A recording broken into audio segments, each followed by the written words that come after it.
Friends, तो आज start करते हैं। आपका कंटिन्यूएशन है उसी लेसन का, स्पेस मिशंस। ठीक है, और यहाँ पे हम आज पढ़ने वाले हैं आर्टिफिशियल सैटेलाइट। ओके, सो यहाँ पे first of all what is artificial satellite, right.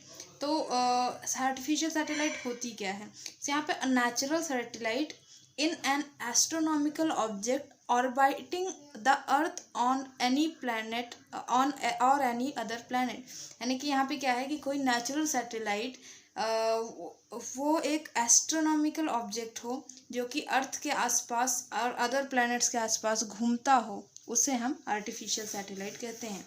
The moon is the only natural satellite of the earth. Some other planets in the solar system have more than one natural satellites। यानी कि यहाँ पे क्या बोला है कि कुछ other और प्लैनेट्स हैं सोलार सिस्टम में जहाँ पे कि एक से ज़्यादा नेचुरल सैटेलाइट्स घूम रहे हैं। ठीक है, नेचुरल सैटेलाइट्स, हाँ, आर्टिफिशियल सैटेलाइट्स नहीं। और the moon is the only natural satellite of the earth. यानी कि जो मून है वो एक अकेला नेचुरल सैटेलाइट है जो अर्थ के आसपास घूमता है। अभी नेचुरल सैटेलाइट मतलब हो गया जो कि जैसे कि अर्थ के आजू बाजू में मून घूमता है तो उसका नेचुरल सैटेलाइट हो गया। तो सन के आजू बाजू तो कितने सारे प्लैनेट्स घूमते हैं, तो वो सारे प्लैनेट्स अर्थ के सन के नेचुरल सैटेलाइट्स हो गए। तो इस हिसाब से आर्टिफिशियल सैटेलाइट क्या होती है। ठीक है, ये तो नेचुरल सैटेलाइट का था, सॉरी, ओके, ये नेचुरल सैटेलाइट का डेफिनेशन था।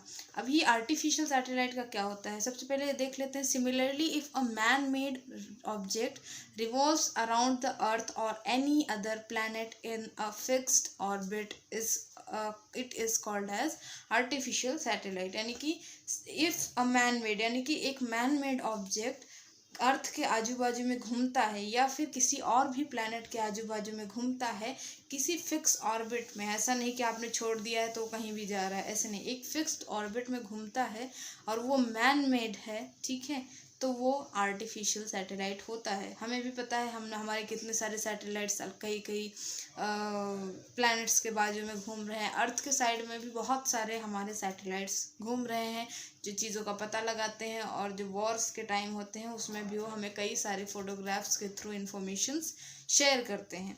ठीक है, तो यहाँ पे देखते हैं आगे। द फर्स्ट आर्टिफिशियल सैटेलाइट, यानी कि सबसे पहला आर्टिफिशियल सैटेलाइट था वो किसने बनाया था, सोवियत यूनियन ने। ठीक है, और उसका नाम था स्पुतनिक।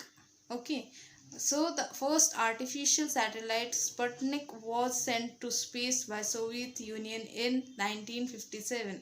ठीक है, तो ये है स्पुतनिक। ओके, ये सबसे पहला सैटेलाइट है जो भेजा गया था, सोवियत यूनियन के थ्रू भेजा गया था 1957 में। Today more than thousands of satellite are orbiting the earth. यानी कि हजारों में सैटेलाइट्स अब अर्थ के आजू बाजू में घूमते रहते हैं। इनफैक्ट अगर आप ऊपर से देखोगे तो ऐसे लगेगा कि मधुमक्खियाँ नहीं रहती हैं कि एक जगह पे ऐसे छूटती है तो ऐसे आजू बाजू में, तो वैसे ही सैटेलाइट्स अभी अर्थ के साइड में घूमती रहती हैं। कई सारे इनफैक्ट ऑलमोस्ट सारे ही कंट्रीज़ जो है वो अर्थ के साइड में अपनी सैटेलाइट्स लगा के रखे हैं ताकि जब उनको ज़रूरत पड़े तो जैसे कि उनका कुछ किसी कंट्री के साथ उनका कुछ प्रॉब्लम चल रहा है तो वो उस कंट्री के बारे में सैटेलाइट के थ्रू इन्फॉर्मेशन इकट्ठा कर सकते हैं। ठीक है, after that today more than thousand of satellite are orbiting the satellite work on solar energy. यानी कि सैटेलाइट जो है वो सोलार एनर्जी पे वर्क करता है। बिकॉज अगर आप कोई बैटरी लगाओगे उसमें या कोई मैन मेड थिंग लगाओगे तो वो क्या होगा कि ख़त्म हो जाएगा, और ख़त्म होने के बाद उसमें वापस से चेंजेस करने पड़ेंगे, इसलिए वो सोलार पे ही चलता है, सोलार एनर्जी के थ्रू ऑटोमेटिकली चलता है। So solar photovoltaic panels are attached on both the sides of these satellites like wings. यानी कि पर के तरह यहाँ पे सोलार फोटोवोल्टेनिक पैनल्स लगे हुए होते हैं दोनों साइड्स में सैटेलाइट्स के। अगर आप देखोगे ध्यान से तो देखो, यहाँ पे मैं आपको फोटो दिखा भी देती हूँ। यहाँ पे हमने जो कल टॉपिक पढ़ा था उसमें ये एक सैटेलाइट दिख रही है। यहाँ पे दोनों विंग्स में ये देखो, ये सोलार फोटोवोल्टेनिक सेल्स लगे हुए हैं, पैनल्स लगे हुए हैं, और इसी के थ्रू ये चार्ज हो जाता है ऑटोमेटिकली और इसी से काम करता है, ठीक है। सो यहाँ पे भी आगे देखते हैं क्या है। Instruments are installed in the satellites to receive the transmit signals from and to the earth, यानी कि इंस्ट्रूमेंट इंस्टॉल्ड रहते हैं सैटेलाइट्स में जिससे सिग्नल्स ट्रांसमिट होते हैं और रिसीव होते हैं, ठीक है। तो सिग्नल्स, क्योंकि हमें तो कनेक्ट रहना पड़ता है ना सैटेलाइट से, तो उसके लिए सिग्नल चाहिए होता है। अभी ऐसा तो हम नहीं कर सकते ना कि हम अपने सैटेलाइट को ऐसे ही छोड़ देंगे और उसके साथ कोई अगर टच में नहीं रहेंगे तो हमें वो कैसे चीज़ों को भेजेगा, किस चीज़ के थ्रू भेजेगा। इसलिए उसका एक सिग्नल कनेक्शन होता है और उसके थ्रू हम उससे कनेक्टेड रहते हैं। Then after that the satellite having various other type of instrument depending on their function, बहुत सारे अलग अलग इंस्ट्रूमेंट होते हैं उसके फंक्शन पे बेस्ड।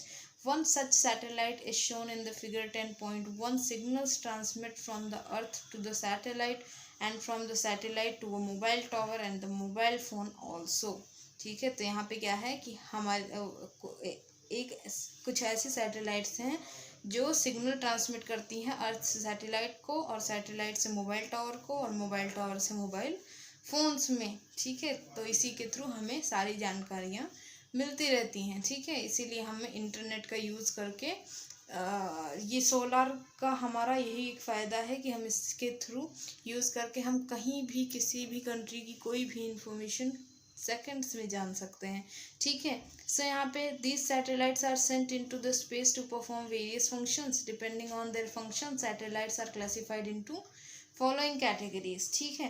तो यहाँ पे कुछ कैटेगरीज दी हुई हैं, आगे टेबल है, उसमें हम कैटेगरीज पढ़ेंगे, ठीक है, कि सैटेलाइट्स के क्या क्या कैटेगरीज हैं।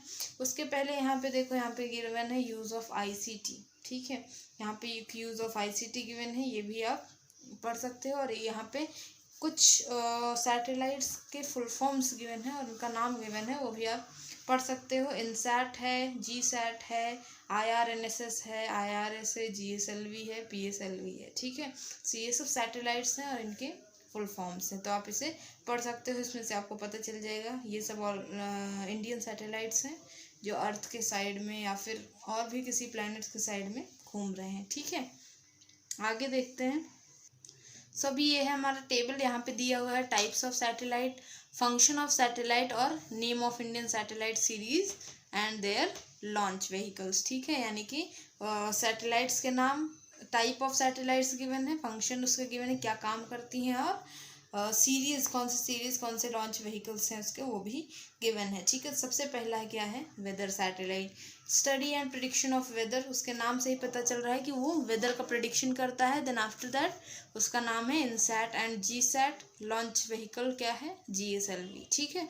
Then after that communication satellite, इससे भी पता चलता है हमें क्या है, establish communication between different location in the world through use of specific waves. हमारा मोबाइल फ़ोन जिससे हम फ़ोन पे बात कर सकते हैं, कम्युनिकेशन सैटेलाइट से होता है। इसका भी नाम इनसैट और GSAT है और लॉन्चर GSLV है। Then after that broadcast satellite, telecasting of television programs. Television हम देखते हैं वो हम ब्रॉडकास्ट सैटेलाइट के थ्रू ही देख सकते हैं, और इनसैट और GSAT इसका भी है, launch vehicle GSLV। Then after that navigational satellite, fix the location of any place on the earth surface is terms of its very precise latitude and longitude. और IRNSS जो है ये इसका सैटेलाइट का नेम है, और लॉन्चर जो है वो PSLV है। Then after that military satellite है। हमको पता है मिलिट्री सैटेलाइट कितनी ज़्यादा इंपॉर्टेंट है, बिकॉज ये हमें सिक्योरिटी एस्पेक्ट्स बताती है, इंफॉर्मेशन बताती है सिक्योरिटी एस्पेक्ट्स से रिलेटेड, और दूसरे जो कंट्रीज़ हैं उनकी कंप्लीट इन्फॉर्मेशन हमें प्रोवाइड करती है। Then after that earth observation satellite, ठीक है। तो यहाँ पे अर्थ का observation satellite, study of forest, desert, ocean, polar ice, earth surface exploration, management, natural resource, observation, guidance in case of natural calamities like flood and earthquake. एकदम live example है आपके सामने, जो कि है मुंबई में अभी अभी हुआ है। तो वहाँ पे हम तूफान आया था जो, तो उसमें हमें इसके थ्रू ही, सैटेलाइट्स के थ्रू ही पता चला कि जो मतलब नेचुरल कैलामिटीज़ के जो डिपार्टमेंट्स होते हैं उनको पता चला सैटेलाइट्स के थ्रू कि तूफान आने वाले हैं, और इसके यही रीज़न है कि उन्हें सही टाइम पे वहाँ से लोगों को निकाल लिया गया और हम बच गए। ठीक है, अब ये अचानक से आता है, जैसे पहले के टाइम पे होता था कि अचानक से कोई भी नेचुरल कैलामिटीज़ हो जाती थी, साइक्लोन्स आ जाते थे, अर्थक्वेक आ जाता, हमें पता ही नहीं चलता था। तो पता ही नहीं चलेगा तो हम कैसे बचेंगे। ठीक है, तो इसलिए सैटेलाइट्स का बहुत बड़ा रोल है हमारी लाइफ में। In fact as you can see यहाँ पे जितने भी टाइप्स ऑफ सैटेलाइट्स दिए हैं, इस हिसाब से अगर देखा जाए तो हमारी ऑलमोस्ट आधी लाइफ तो सैटेलाइट्स पे बेस्ड हो चुकी हैं। टीवी देखना है तो सैटेलाइट, मोबाइल फ़ोन पे बात करनी है सैटेलाइट, मिलिट्री को सिक्योरिटी चाहिए तो सैटेलाइट, नेविगेशनल सैटेलाइट्स हैं। देन आफ्टर दैट वेदर का पता करना है तो सैटेलाइट, अर्थ का ऑब्जर्वेशन करना है तो सैटेलाइट। और इनफैक्ट अर्थ के ऑब्जर्वेशन में तो सबसे बड़ा पार्ट आता है जो वो है हमारा जो ocean related desert, then forest, इन लोग का जो स्टडी किया जाता है, जिसके थ्रू हमें हर एक चीज़ का होने के पहले ही उस चीज़ का पता चल जाता है। वो सब चीज़ें अर्थ ऑब्जर्वेशन सैटेलाइट के थ्रू हो जाती हैं। इसका नाम है IRS और लॉन्चर है PSLV। ठीक है, और इन सब का फुल फॉर्म्स आपको पीछे गिवन है, जो मैंने अभी आपको दिखाया था थोड़ी देर पहले। ठीक है, तो ये इतना हो गया। देन आफ्टर दैट हम अभी क्या पढ़ेंगे, ऑर्बिट्स ऑफ आर्टिफिशियल सैटेलाइट। ठीक है, तो यहाँ पे आर्टिफिशियल सैटेलाइट का ऑर्बिट्स क्या क्या हैं पढ़ेंगे। So all artificial satellite do not revolve in similar orbits around the earth. The function of the satellite decide the height of the satellite orbit from the Earth's surface, the nature of the orbit, and the whether the orbit shall be parallel to equator or making some angle with it. To put the satellite in its proper orbit at specific height above the Earth's surface, the satellite is taken to that height using a satellite launcher. यानी कि यहाँ पे क्या दिया गया है कि जो सारे आर्टिफिशियल सैटेलाइट्स होते हैं वो एक ही ऑर्बिट में नहीं घूमते हैं। ठीक है, तो अलग अलग ऑर्बिट्स में घूमते हैं। सो जो फंक्शन होता है उनका, वो डिसाइड करता है कि किस हाइट पे उसे रखा जाए। मतलब जैसे कि बहुत नज़दीक की जानकारी चाहिए तो उसे सबसे लोअर ऑर्बिट पे रखा जाएगा, जो बहुत ज़रूरी जानकारियां हैं उसके लिए। देन ऐसे ऐसे डिपेंड करता है कि उसका फंक्शन क्या है, और उसी के बेसिस पे उसे रखा जाता है। अर्थ के सरफेस पे माप के रखा जाता है कि उसी ऑर्बिट पे उसे रखा जाएगा। The nature of the orbit and weather the orbit shall be parallel to equator, और मतलब इक्वेटर से पैरेलल में रखना है या किसी एंगल में रखना है, वो भी डिपेंड करता है फंक्शन पे। देन उसके बाद सैटेलाइट को कहाँ पे रखना है, उसका एक ऑर्बिट जो स्पेसिफिक हाइट पे डिसाइड किया जाता है अर्थ के सरफेस से, उसे वहाँ पे पहुँचाने के लिए, मतलब उस ऑर्बिट को अर्थ से पहुँचाने के लिए भी, मतलब उस ऑर्बिट पे सैटेलाइट को पहुँचाने के लिए भी सैटेलाइट लॉन्चर लगता है। ठीक है, और वो सैटेलाइट लॉन्चर क्या करता है, हम जहाँ पे फिक्स करते हैं उस ऑर्बिट में सैटेलाइट को पहुँचा देता है, और आफ्टर दैट सैटेलाइट जो है वो वर्क करने लगता है। Then the satellite is given specific velocity known as critical velocity in a tangential direction to the orbit. यानी कि उसके बाद जो सैटेलाइट है उसे एक वेलोसिटी दी जाती है, उसे हम क्रिटिकल वेलोसिटी कहते हैं। Satellite then start revolving around the earth. Okay, और जब वो अर्थ के आजू बाजू में घूमना स्टार्ट कर देती है, then the formula of the velocity will be VC can be derived as below. यानी कि यहाँ पे वेलोसिटी ऑफ क्रिटिकल वेलोसिटी का फॉर्मूला है, जहाँ पे मास m है, हाइट h है, और VC is equals to mv square upon r, आपको पता होगा। ठीक है, बट यहाँ पे mvc स्क्वायर अपॉन r है। VC क्या है, क्रिटिकल वेलोसिटी। ठीक है, तो ये ग्रेविटेशन बेस्ड होता है। अपने ग्रेविटेशन लेसन में आप जाके देख सकते हो कि हमने ये सारे फार्मूलाज को अप्लाई करा है। ठीक है, तो ज़रूरी है कि आप उन चीज़ों को जानो, इसलिए आप जाके मैंने जो लेसन पढ़ाया है ग्रेविटेशन, उसे जाके पूरे वीडियोस देखो सारे पार्ट्स के साथ, आपको इजीली सारी चीज़ें समझ में आ जाएंगी। ठीक है, देन उसके बाद अभी देखते हैं यहाँ पे R जो है वो ऑर्बिटल रेडियस बताया गया है। आगे देखते हैं यहाँ पे क्या है, आप ये डायग्राम देख लो।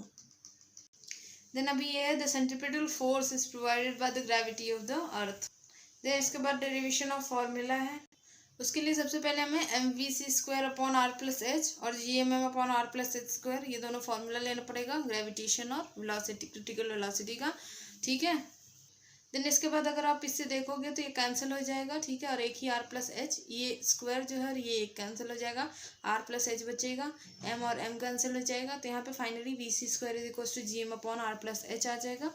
यहाँ पे आप देख सकते हो आपको सबकी वैल्यूज गिवन है। ठीक है, तो आप इन वैल्यूज़ को याद करना पड़ेगा आपको, बिकॉज यहाँ पे क्या है कि आपको जो न्यूमेरिकल्स गिवन है इस लेसन के, उसमें आपको ये वैल्यूज़ गिवन नहीं रहती हैं, आपको ये वैल्यूज़ ऑलरेडी याद होनी चाहिए कि जी की वैल्यू ये है, एम की वैल्यू ये है, रेडियस। अभी ये सब अर्थ का है। अगर आप मून का क्वेश्चन आपको गिवन होगा तो आप ये नहीं लिख सकते हो, उसके लिए वैल्यूज़ डिफरेंट होंगी जो आपको ऑलरेडी गिवन होंगी।